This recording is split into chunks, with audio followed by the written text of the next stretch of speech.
buddy, Coach DeBoer. I do. Thankfully, it's fun. So get a touch. Everybody but the quarterbacks in some form or fashion. So that's probably the fun thing about being a special teams coordinator.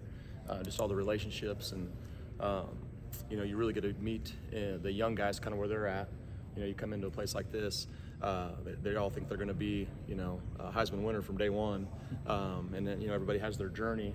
And I kind of feel like my niche is pouring into those guys, bridging the gap, kind of breathing life into them, giving them the role, and then once they're ready, for that next step, they're ready. So that's kind of my niche in this whole thing. So how about some young people that have been standouts on special teams? The big ones, Bray Hubbard's a perfect example. Like he was killing it on special teams, got an opportunity with an injury and hit the ground running, had confidence, had made a bunch of big plays on kickoff, and that's the most immediate, that literally just happened. Drake Kirkpatrick, J.O., Justin, a linebacker, he plays on every unit, multiple positions on punt as a true freshman, which is unbelievable. But we got a lot of guys. So when you go through the recruiting process and kind of see a class, what kind of stands out to you in terms of a guy that you're like, yeah, that guy's going to be a good gunner, or that guy's going to be a good punt returner, physical attributes, whether it's size, speed, what kind of stands out to you? The same thing. They all working on defense. You love length, you love speed. For me though, what I really get into, especially when they're here, but is all you guys should be able to do this. Now it's just who has the case of the wants. Who wants to go cover a kickoff? Who wants to go cover a punt? So you're doing that balance of here's why it helps you, here's why it helps the team, and try to appeal to all their voice of reason. Hey, this is helping the team, is helping you, to get them to want to do it. What about kicker and punter? Kickers, a lot of it's just when you watch the film, you watch enough of it, you see a difference, but how fast does the ball move after they kick it? That first 4 to 5 yards, is it kind of slow, or is it, flying? And then height, the first 3 or 4 yards, you kind of want it 7 yards up quick. And then kicking off the tee is a big thing. And then punters, it's just hang time and, gross yards, obviously, but then can they hit the 4, 5, 4, 6 balls to give you a chance? Because this league's unforgiving. You hit the wrong ball, you got somebody that's gonna make it look stupid really fast down there. Speaking of punters, just what have you seen in the development of James Burnap? And then also, as someone that kind of knows what you're talking about, what do you see him in terms of pro potential at the next level? He has grown so much just mentally. I'm so proud of him, just his day in, day out approach, his workman attitude. And he was great when I got here. And I'm not taking any credit of that, but just how he handles his day to day has been just fun to see. That's why you get into coaching. But he's the best punter I've had. He's got a chance to accomplish every goal that he's set out in his whole journey.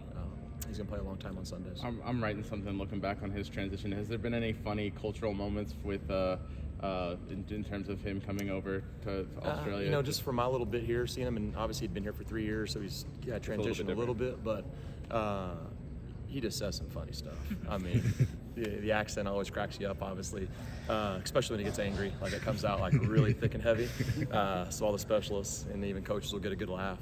He shakes a putt in practice, and you get full-fledged Australian for 10 seconds. But that just some of the culture difference. We're talking about holidays and stuff, and hey, this is what we do there. We don't Halloween's stupid. What are you guys talking about? It's just different worlds as far as that stuff goes. Thanks. No doubt. You talk about guys having the wants to want to be on kickoff and punt coverage. Is it ever hard to convince younger guys of that, or is it you have enough guys that want to do that and realize that's kind of their opportunity to get on the field? Well, thankfully here, taking this place over with what Coach Saban has done, there was always kind of that standard. So I got to take the baton and carry it on. But there's been places where it hadn't been that. And one of my favorite quotes about coaching is Steve Kerr that says 90% of coaching is creating a culture and 10% strategy. So I just fully believe, I set myself on fire, hey, this is the most important thing in the world, day in, day out, and I'm unwavering. People buy into that and feed into that.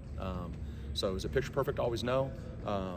But as always, you can paint that picture of, hey, this is how this is going to help you and help the team. Guys buy in. write something on the high school playing careers of the staff. I've gotten everybody except for you and Coach Roach. Yeah. What high school did you go to? What position did you play? Some of the basic nuts and bolts. Yeah, so I went to a little small school in Oklahoma, the northwest corner. Alva was my hometown. ALVA? ALVA. We're the Gold Bugs. So I got the most unique mascot story ever. I'm the Gold Bugs in high school. I played at Pittsburgh State. I was the Gorillas. Then I was the Golden Gophers. Then I went to Southern Illinois. I was the Salukis. And then I was Eastern Michigan. They were the Eagles, but they used to be the Hurons, so I'm going to claim that.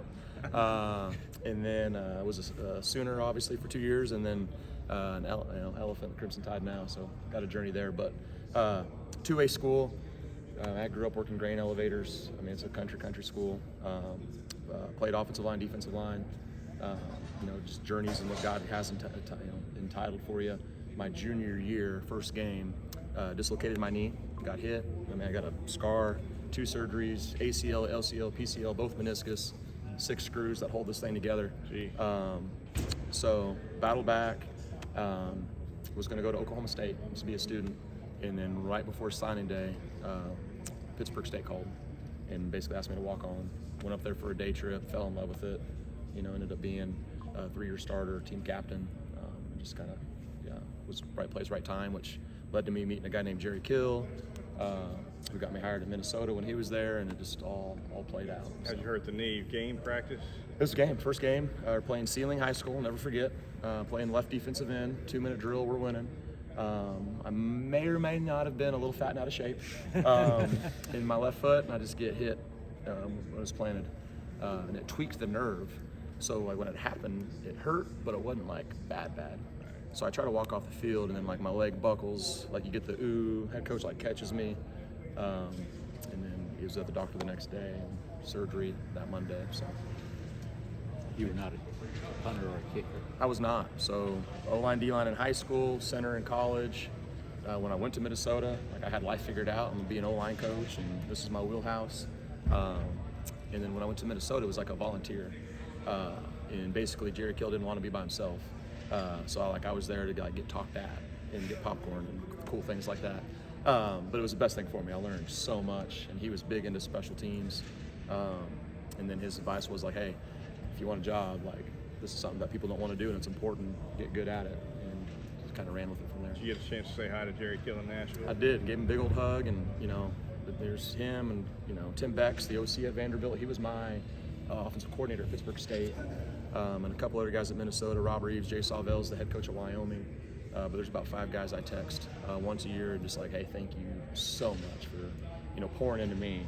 Because if it wasn't for those people, taking a chance and holding my hand at times, I wouldn't be where I'm at. So.